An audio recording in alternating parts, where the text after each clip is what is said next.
Practice listening test for Ielts, version 2. Instructions. You will hear a number of different recordings and you will have to answer questions on what you hear. There will be time for you to read the instructions and questions, and you will have a chance to check your work.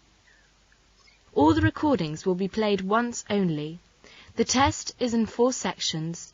Write all your answers in the listening question booklet. At the end of the test, you will be given 10 minutes to transfer your answers to an answer sheet. Now turn to Section 1. Section 1. In the first part of Section 1, you will hear the announcement of tonight's TV programs on Radio 4. As you listen to the announcement, fill in the form with the information you need. Now you will have some time to look at questions 1 to 6.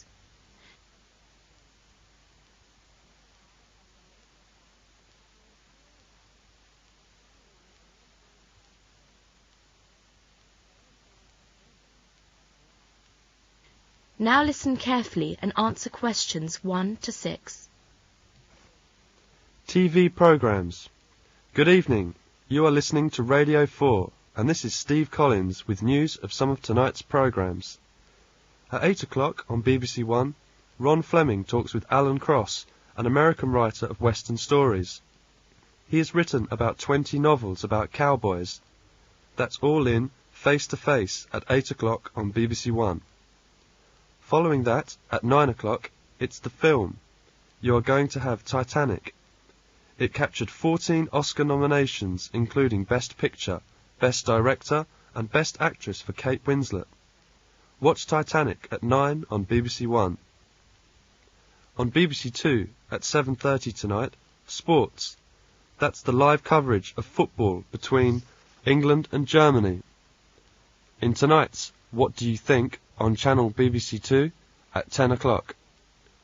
Selina White talks with Dr. George Douglas from the World Wildlife Fund about his special study of elephants in Africa. So that's What Do You Think? On BBC Two. Turning to ITV at 10:15, Ian Black investigates the life and music of Jan Syllabus in tonight's Sounds Around. And after that, the Edinburgh Symphony Orchestra will give a performance of his music. Sounds Around starts at 10:15. Finally, on Channel 4 in tonight's Holidays, Cliff Timpson looks at holidays in China. During the programme, he'll interview some people who have visited the country and a travel agent from London who is organising a package tour to Tibet of China this summer. If you are interested in somewhere different for your holidays this year, watch Holidays at 9:30 on Channel 4. In the second part of this section, you are going to hear some news on Voice of America. Look at questions 7 to 13.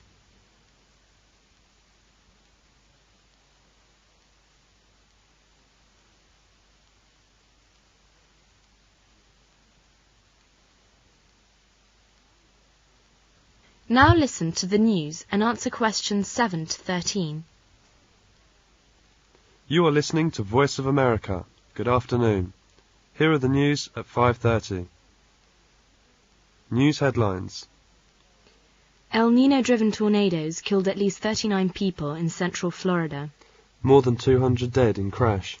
Jury sides with Oprah. Annan signs deal with Iraq.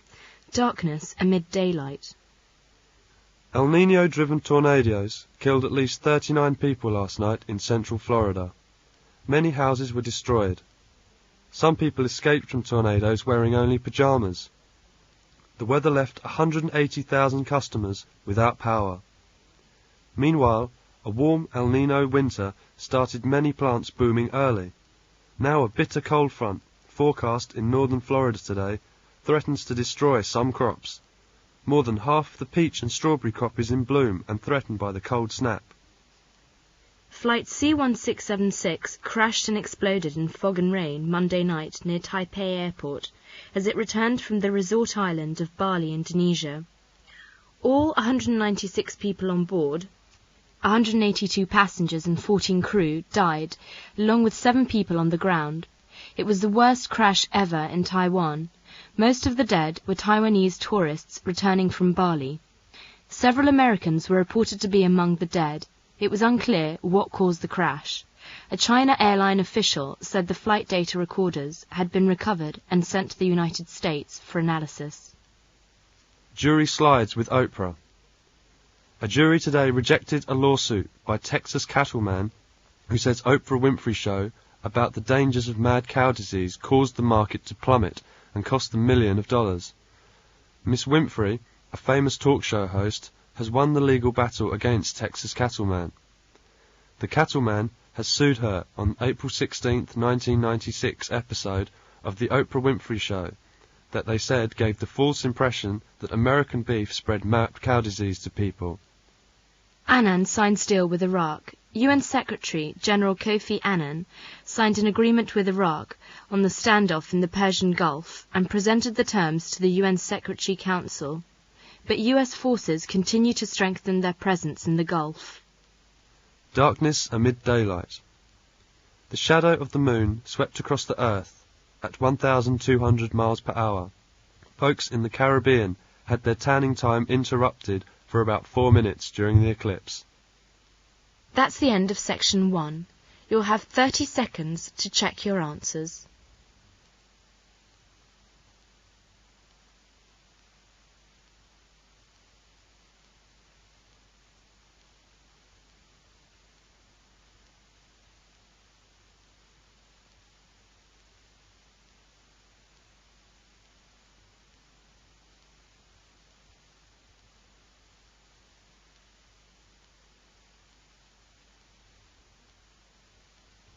Now turn to Section 2. Section 2. In Section 2, you will hear a conversation between Pat and her friend Clara and an interviewer. First, listen to the conversation. As you listen to the conversation, write T if the statement is true, F if the statement is false, or N if there is no information given. Now you will have some time to look at questions 14 to 16.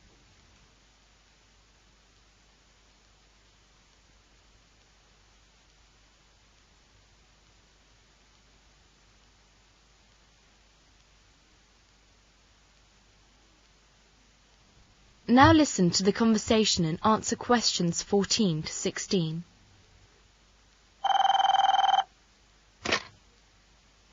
(6321947). Is that you, Clara? Yes, who's calling? This is Pat. Hi, Pat, how are you? I haven't heard from you for ages. What are you doing? Nothing very interesting. That's the reason I'm ringing. I need some advice from you. I want to ask you about interviews. Have you had a lot of them? Yes, I have too many. I know you're a very successful woman. Could you tell me the sort of questions you're usually asked? Let me think. The first few questions are almost always the same. I call the "wh" questions, such as, why do you want to leave your present job? Will you speak slowly? I want to write them down. I'm ready now. Go on, please. Yes. Why do you want to leave your present job? Why are you interested in the new job? Where did you graduate?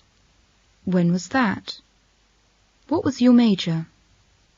How much are you paid in your present job? How much do you expect to be paid in the new job?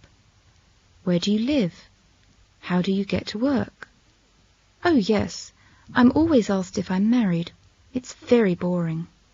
They're very helpful. Thank you very much. You know, I'll go for an interview tomorrow. Oh really? Good luck. The next day, Pat is in the interview room. Listen to the interview. First, you'll have some time to look at questions 17 to 19.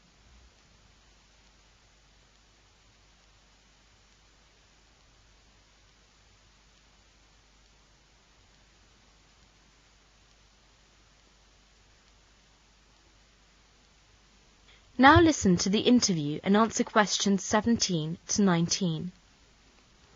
Hello, you must be Miss Liu. Yes, Pat Liu. I'm Roger Evan.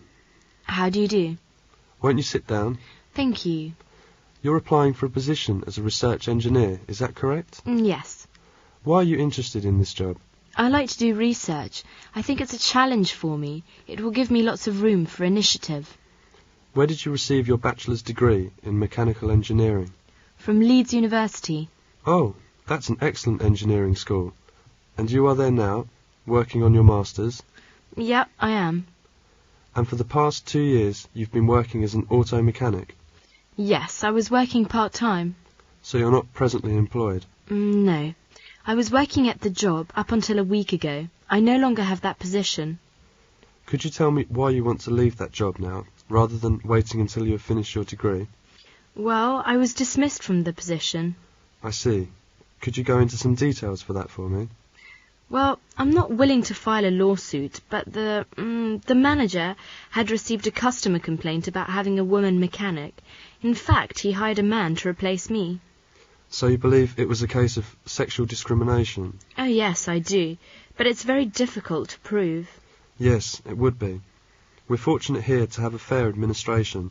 I suppose it has something to do with our new president, Miss Lewis. Miss Liu, how much do you expect to be paid in the new job? Well, that's the end of section 2. You'll have half a minute to check your answers.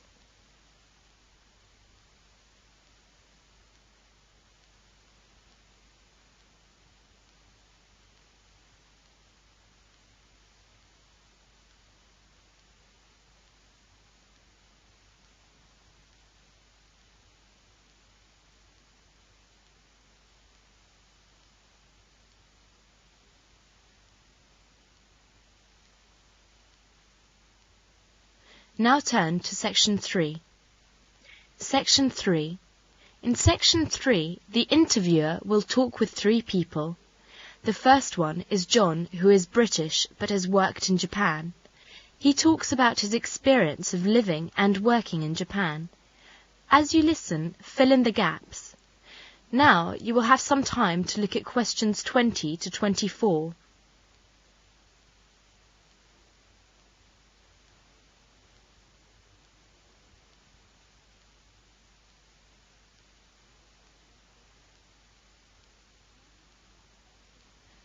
Now listen to the first interview and answer questions 20 to 24. Good morning, John. You've been in Japan for quite a long time now. What differences do you notice between the 2 countries? I find people are much busier in Japan. They seem to work the whole day, from Monday to Saturday, even in summer. Oh. It's very, very humid and hot, and you need to take showers 3 times a day. Yes, it's cooler in England. That's right. But in the north, it is much colder than England, especially in winter, minus 30 degrees centigrade. I've also found that Japan is much more mountainous than Britain, especially in the north. The mountains are much higher and much more rocky. They are very beautiful. You like mountains? Yes. As Japan is a mountainous country, the cities are more crowded and the houses are smaller. They don't have a lot of space. Are there a lot of tall buildings in big cities? No, not many. Because there are a lot of earthquakes in Japan. So in a way, it's more dangerous to live in Japan because of the earthquakes and the pollution. Thank you, John. Then the interviewer talks with Keiko, a Japanese girl from Osaka. She is studying in Britain. Listen to what she says about Britain. As you listen, answer the questions by writing no more than 3 words for each answer. First look at questions 25 to 28.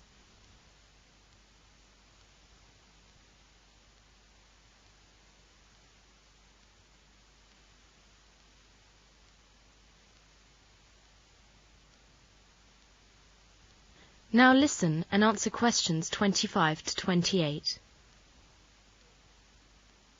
Now let's talk with Keiko, a Japanese student studying in Britain. Hello, Keiko. How long have you been studying in Britain? Hello. About 3 years. So, what differences do you notice between the 2 countries? Obviously, the biggest difference is the people. They are rather reserved, rather cold. But once you have made a friend, it's a friend for life. But it usually takes some time. I've got many English friends now. They are quite friendly and sincere. Oh, good. What about their way of life? Well, It's certainly more relaxed here. In Japan, people work a lot harder than you do. Our work always comes first. You have tea breaks that get longer and longer. It's the speed of life, really, that I find rather tiring. What do you think of English food? Well, English food is healthy, but I wouldn't like to have it every day. It's rather, I wouldn't say dull, but too bland for my taste. What about the English weather? It's very changeable. It's cooler here in summer. When the sun's shining, it's very pleasant indeed, with green parks, trees, very beautiful. I don't like winter in England. It is very depressing, especially when it drizzles. In fact, I love this country. Thank you very much. Now the interviewer talks with Peter, who is American but has been living in Britain for 7 years. Listen to what he says about Britain. As you listen, complete the notes by writing no more than 3 words in the space provided. First, look at questions 29 to 32.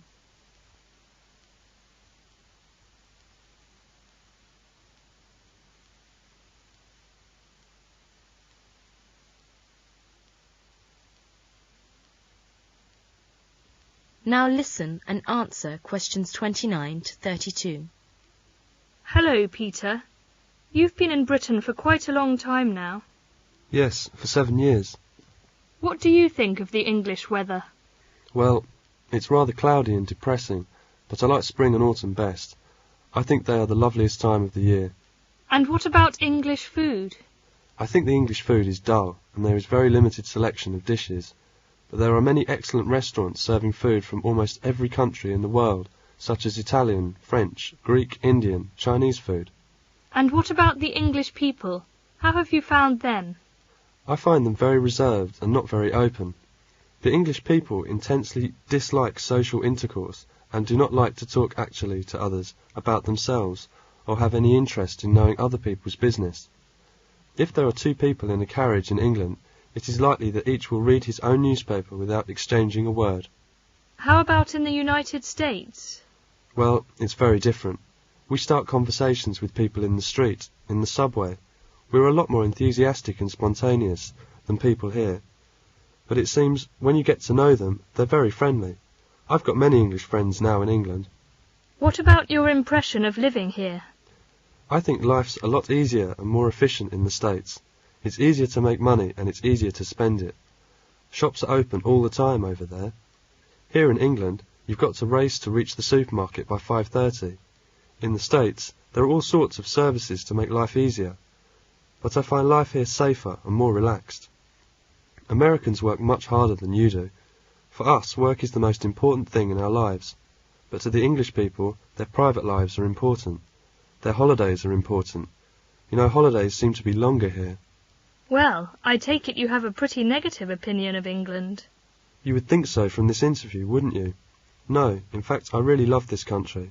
I find life much more enjoyable. Maybe I've got into English habits and got used to the English way of life. You know, I go home once a year and always look forward to coming back here. OK, thank you. That's the end of section 3. Now you'll have half a minute to check your answers.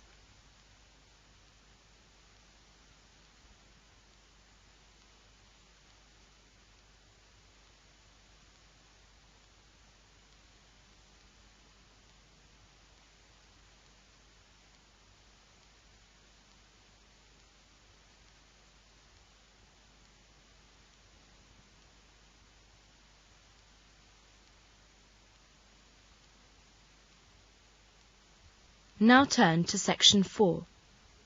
Section 4. In Section 4, you will hear a talk about language families and answer questions numbered 33 to 41. First, you'll have some time to look at questions 33 to 41.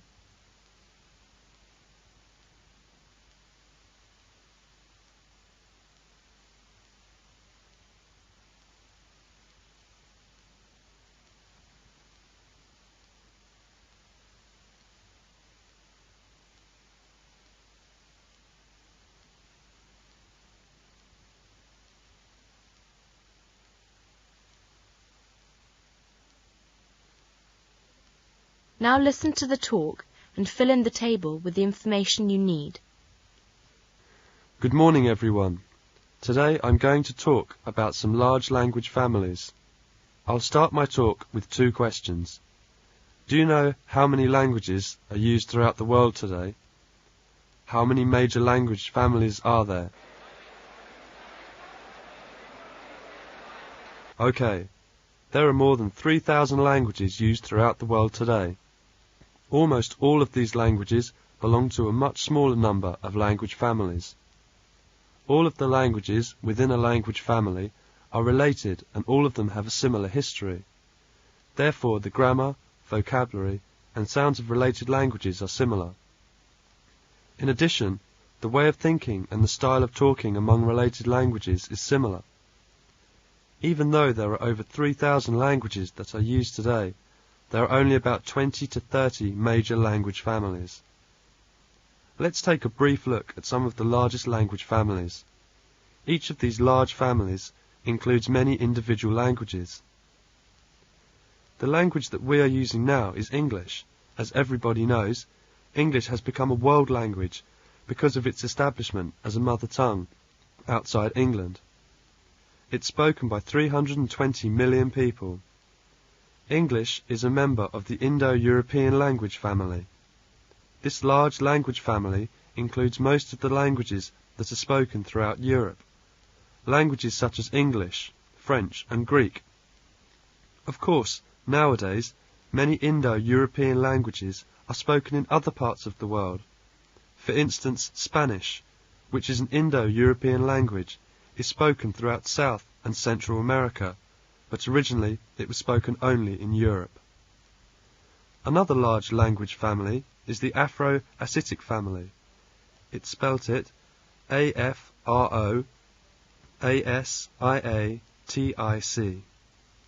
The Afro-Asiatic family includes most languages in the area of North Africa. Languages such as Arabic, which is spoken throughout the Middle East, and many of the local languages of the Sahara Desert region, such as Hausa, are members of the same family. Another large family is Bantu, B-A-N-T-U. Bantu includes most of the languages spoken in Central and Southern Africa. Languages such as Swahili, which has millions of speakers, and smaller languages such as Zulu, which has close to 100,000 speakers, belong to the Bantu family. There are over 250 members of this family. In the past few hundred years, there has been a great deal of change in Africa, and outside languages such as French are now spoken in some areas of Central Africa and Southern Africa. A fourth large group of languages is the Sino-Tibetan family. Sino-Tibetan includes all dialects of Chinese, which is perhaps the most widely used language in the world. There are nearly 800 million speakers of Chinese dialects. Sino-Tibetan also includes the languages of Southeast Asia, languages such as Vietnamese and Thai. Of course, not all the languages of East Asia belong to this family. Some languages, such as Japanese, seem to be completely unrelated to the Sino-Tibetan family. Still, another major language family is Polynesian. I'll spell it P-O-L-Y-N-E-S-I-A-N. The Polynesian languages are island languages. They are spoken on the islands around Indonesia, and on the many islands eastward all the way to Hawaii, and on the islands west all the way to Madagascar, off the east coast of Africa. Hawaiian and Indonesian are examples of Polynesian languages. Apparently, these languages were spread by travellers from island to island, and then each group of islands developed its own individual language. These 5 language groups, or language families, that we have mentioned here are only a few of the major language families from around the world. There are many more. You should also note that each major language family has several smaller families within it. That is the end of section 4. Now you have half a minute to check your answers.